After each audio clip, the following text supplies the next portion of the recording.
Hi friends, today I thought of making a video just to showcase my beautiful Gerbera daisy that has been profusely blooming for the past couple of days.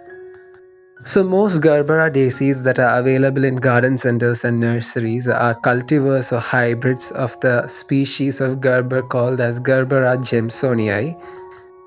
The plant that I'm showcasing today is also a cultivar. I am sorry to say that I don't know the exact name of this cultivar. So basically they are flowering plants that belongs to Asteraceae family, which is also the daisy family. Their flowers are very showy and long lasting and are extensively used in floriculture. The plant can tolerate both temperate as well as tropical conditions, but given they should have a cooler night for disease resistance and overall healthy growth. Once a plant reaches maturity, it flowers from the growing apex and the flower buds take around 2 to 3 weeks to mature before blooming. Most cultivars of this plant produce flowers year-round and can be considered as a perennial plant. Each individual plant can last and flower for almost 3 to 4 years, and from that point onwards they start deteriorating. But once they reach maturity, they start propagating by producing divisions from the rhizomes underneath the soil.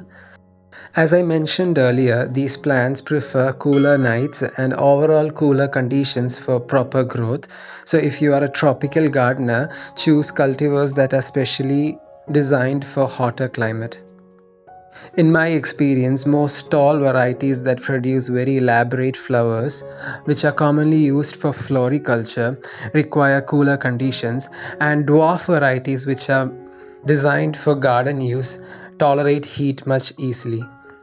Gerberas prefer a lot of sun for proper flowering as well as growth, but avoid strong noon sun. Water your Gerberas on a daily basis and make sure that the medium is getting semi-dry before the next watering. Grow them in earthen pots for facilitating good aeration in the soil.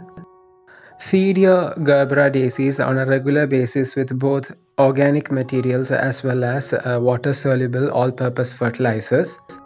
Inspect your plant on a regular basis to avoid diseases and pest-related problems. So guys, I hope today's video was useful as well as entertaining. Do check out other videos from the channel. Until next time, it's Nirmal signing off.